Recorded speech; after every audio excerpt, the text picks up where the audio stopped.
patahind. So ito yung patahind natin, pa-slant. Papunta rito sa ibabaw ng joint. Okay? Yan. Pag nahiwa nyo na yung pa-slant na ganyan, hanapin nyo na lang yung joint. Ito, oh. Ito lang yung joint, oh. Yan. Ayan yung joint. So, pwede na natin hiwain yung mga laman. Kasi natanggal na natin yung joint. Okay? Ang hiwa lang natin, puro pa diretso lang, okay? Para di masira yung karne natin.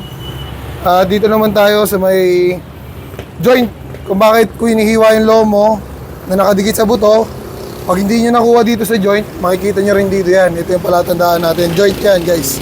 Ayan na yung nagkoconnect sa joint. So, hiwain natin yan, diretso lang. Ito palatandaan nyo, ha. Hiwain natin yan, diretso lang, ha. Okay? Pag nahiwa mo ng diretso yan, makikita mo na agad yung joint na yan. So, huwag kang bababa dito, guys. Huwag kayong bababa dyan, lagi lang sa taas. Kasi dyan nagkoconnect yung bias natin, tsaka itong pigtail natin, okay? So, hiwain natin yan, pasok natin yung knife pataas, and then hiwain nyo lang ng paikot yan, pabilog. Yan, susundan nyo lang yung pinakang buto ng bias. At pagka nandito na kayo sa dulo, sundan nyo lang yung buto rito. Tapos, pantay lang natin dito sa may dulo. Ikot. Okay? At dito naman sa kabila, di ba, paikot yan.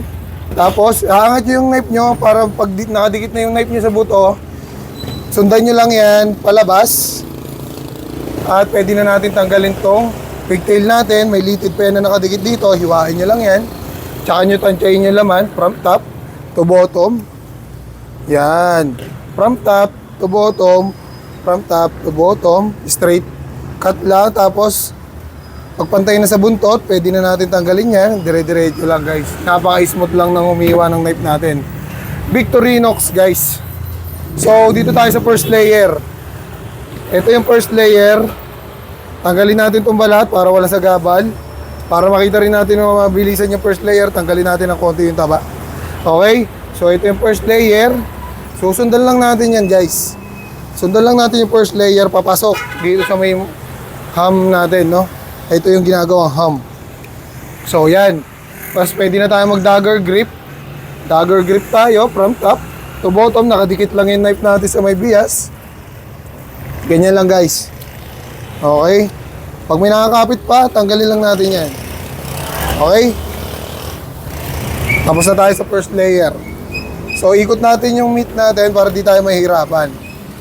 From top to bottom, nakadikit lang yung knife natin sa buto ng bias para tanggal lahat ng laman na yan. Okay?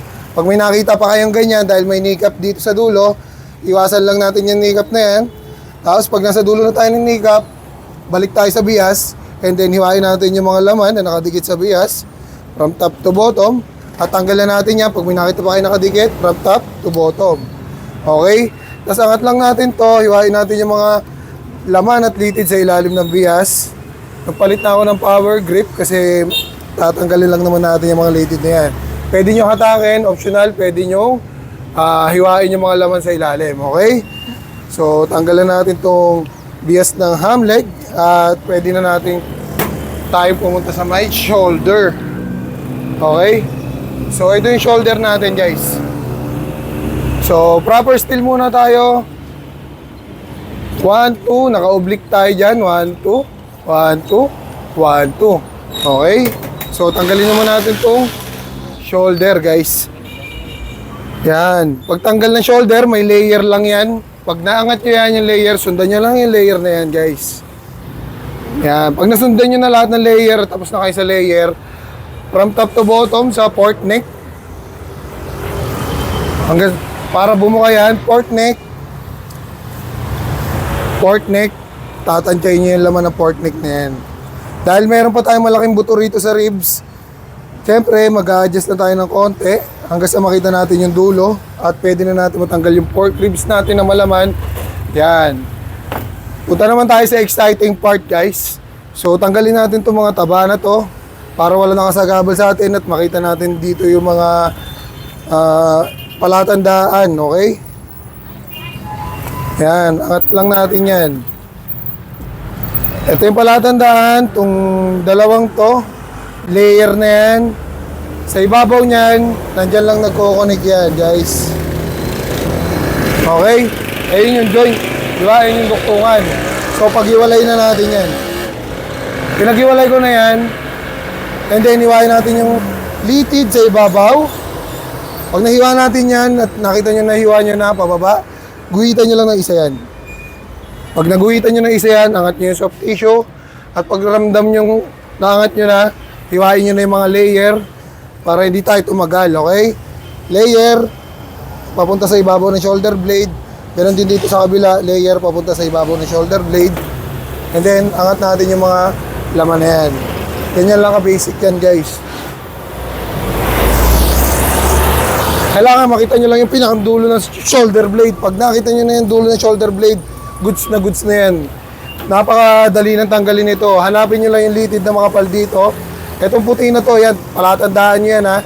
Diyan kayo lagi hihiwa para tanggalin yung mga nakadikit na laman sa may shoulder blade, okay? Pag nahiwa nyo na yan, guys, pwede nyo nang paikutan ng hiwa rito sa kabila.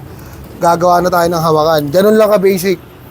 Pag natanggal nyo na yan, tapos kakayasin natin yung ilalim, at yung tinanggal natin yung laman dito, at yung tinanggal nating litid dito, kakayasin nyo yung ilalim yan. Para sure na sure tayo, wala nakadikit na laman dyan. At hiwaan natin na isa, para madali natin tanggalin. So, atakin natin ngayon, guys. Atakin natin ngayon yung shoulder blade. Tingnan natin kung basic na basic lang ba. Medyo matigas, pero goods na goods pa rin kasi tanggal lahat ng laman sa ilalim.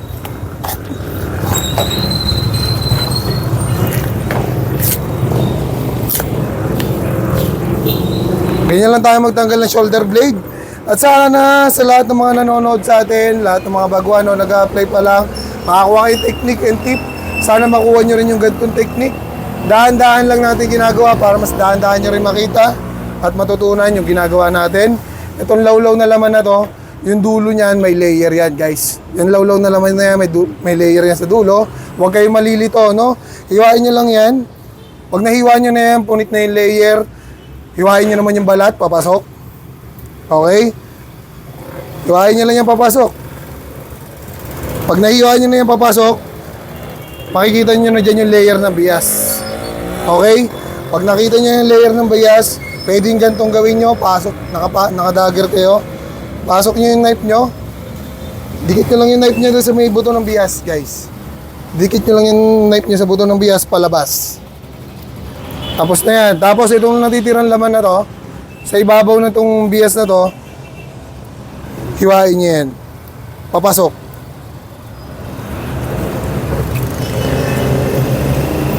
Siguradong tanggal lahat ng laman na yan. Kasi nakakapit lang naman yan sa bias, guys. So, sa ibabaw ng bias na to, may malaking buto ang bias, sundan nyo lang yan. Okay? Mag-dagger na rin kayo para matanggal na natin ang gusto yung mga nakadikit na laman. Or kung may litid pa dyan.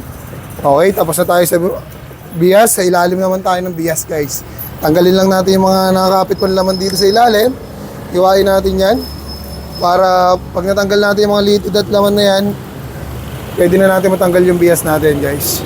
So, dito naman sa pata front, sa ilalim lang yan ng siko, guys. Ito, yung ilalim ng siko na yan, palatandaan, para madali nyo matanggal yung pata front. Hiwain natin dito sa ilalim ng siko. Pantay lang. Pag nahiwa nyo na yan, tatanggalin na natin itong pata front.